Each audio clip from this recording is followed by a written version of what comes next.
മക്കളില്ലാത്തവർക്ക് വേണ്ടിയുള്ള പ്രാർത്ഥന. മക്കളില്ലാത്തവർ ഈ പ്രാർത്ഥന ദിനവും ചൊല്ലി പ്രാർത്ഥിച്ചാൽ ഉറപ്പായും ഫലം കിട്ടും.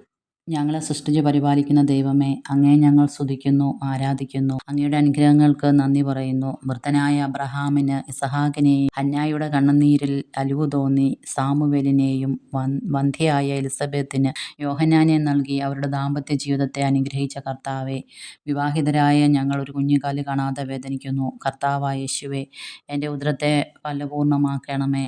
ഗർഭധാരണത്തിന് തടസ്സമായിരിക്കുന്ന എല്ലാ കുറവുകളെയും പരിഹരിച്ച് നിങ്ങൾ വർദ്ധിച്ചു പെരുകുവീനെന്ന് ആദത്തോട് പറഞ്ഞ ആ അനുഗ്രഹവചനം ഞങ്ങളുടെ മേലും പൊഴിക്കണമേ. അങ്ങനെ സന്താനലബ്ധിയിൽ സന്തോഷിച്ചുകൊണ്ട് അങ്ങയെ സ്തുതിക്കുവാൻ കൃപ ചൊരിയണമേ.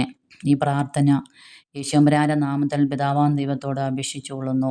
സ്വർഗസ്ഥനായ ഞങ്ങളുടെ പിതാവേ, അങ്ങയുടെ നാമം പൂജിതമാകണമേ. അങ്ങയുടെ രാജ്യം വരണമേ. അങ്ങയുടെ തിരുവിഷ്ടം സ്വർഗത്തിലെ പോലെ ഭൂമിയിലുമാണമേ. ഞങ്ങൾക്ക് ആവശ്യമുള്ള അപ്പം ഞങ്ങൾക്ക് തരണമേ. ഞങ്ങളുടെ കടക്കാരോട് ഞങ്ങൾ ക്ഷമിച്ചതുപോലെ ഞങ്ങളുടെ കടങ്ങളും പാപങ്ങളും ഞങ്ങളോട് ക്ഷമിക്കണമേ. പരീക്ഷയിലേക്ക് ഞങ്ങളെ പ്രവേശിപ്പിക്കരുതേ, പിന്നെയോ ദുഷ്ടന് ഞങ്ങളെ രക്ഷകൊള്ളണമേ. എന്തുകൊണ്ടെന്നാൽ രാജ്യവും ശക്തിയും മഹത്വവും എന്നേക്കും നിനക്കുള്ളതാകുന്നു. ആമേൻ.